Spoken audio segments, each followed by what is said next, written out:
Imagine seeing the first army in human history. No uniforms, no guns, no enormous cavalry charge. Just hundreds of frightened men standing together with wooden shields, stone-tipped spears, and one terrifying instruction: do not break formation. But when did humans stop fighting as scattered individuals and begin organizing themselves into armies? The answer is more complicated than simply finding the first battlefield, because humans were killing one another long before armies existed. Around 13,000 years ago, a community near the Nile Valley buried its dead at a place now called Jebel Sahaba.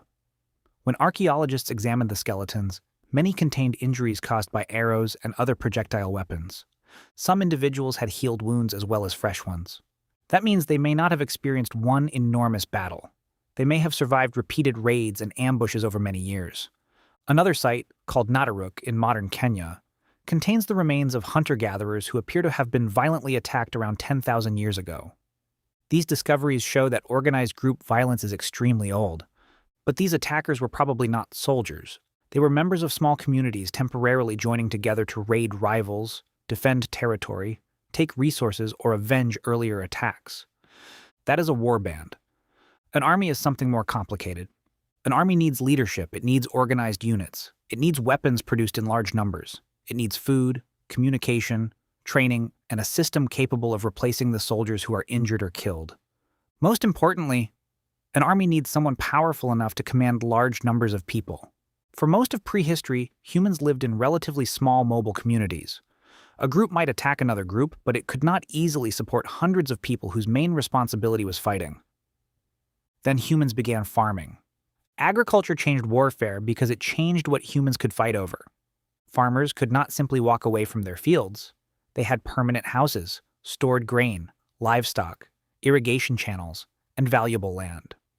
For the first time, communities accumulated large supplies of resources in one location. Those resources could be stolen. But agricultural surplus also allowed populations to grow. Villages became towns, and towns became cities.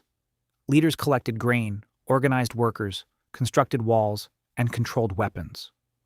Once rulers could feed builders, priests, officials, and craftsmen, they could also feed soldiers.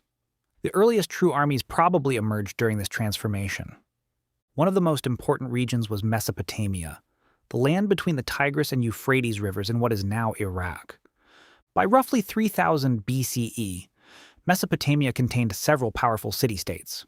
Places such as Ur, Uruk, Lagash, and Umma controlled farmland, irrigation systems, temples, and surrounding settlements. These cities frequently competed over borders, water, trade routes, and agricultural land. When disputes became violent, a village war band was no longer enough. A city needed an organized force. Some of the clearest early evidence comes from an object known as the Standard of Ur, created around 2600 BCE. One side shows a Sumerian ruler receiving captured enemies. Below him, similarly equipped infantrymen march together, while heavy four-wheeled war wagons crush enemy soldiers. This was not simply an angry crowd. The soldiers appear equipped, arranged, and commanded as part of a larger military system. Another monument, the Stele of the Vultures, was created around the 25th century BCE. It commemorates a victory by King Eannatum of Lagash over the neighboring city-state of Umma. Its carvings show rows of soldiers advancing together behind large shields, with long spears projecting forward. Their strength did not come from individual heroism, it came from formation. A person fighting alone could move freely, but soldiers in formation had to match one another's movement, maintain their position, and follow orders even while people were dying around them. That required discipline and probably some form of training. These Sumerian forces are among the earliest armies that we can clearly recognize in archaeological and written history. However, many of their soldiers may not have served permanently. Early rulers could summon farmers and laborers during a conflict, distribute weapons, fight a campaign, and then send the survivors home. The next major development was the standing army, soldiers supported by the state for extended periods instead of being assembled only during emergencies. Around 2300 BCE, Sargon of Akkad conquered numerous Sumerian cities and created what is often described as the first large territorial empire in recorded history. Later accounts claim that 5,400 men ate daily in his presence. The exact meaning of that statement is debated, but it suggests that Sargon maintained a large body of warriors closely connected to the king. Unlike a city militia defending one location, these troops could help suppress rebellions, protect officials, guard conquered territory, and launch campaigns far from home.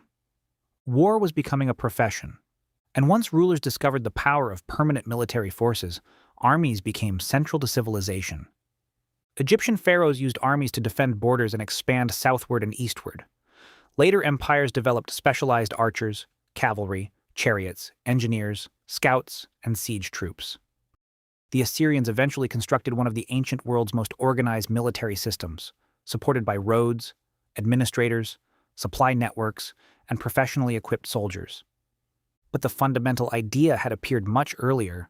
Humans had fought in groups for thousands of years, yet true armies only emerged when societies became large and organized enough to feed soldiers, manufacture weapons, enforce commands, and turn violence into a permanent state institution.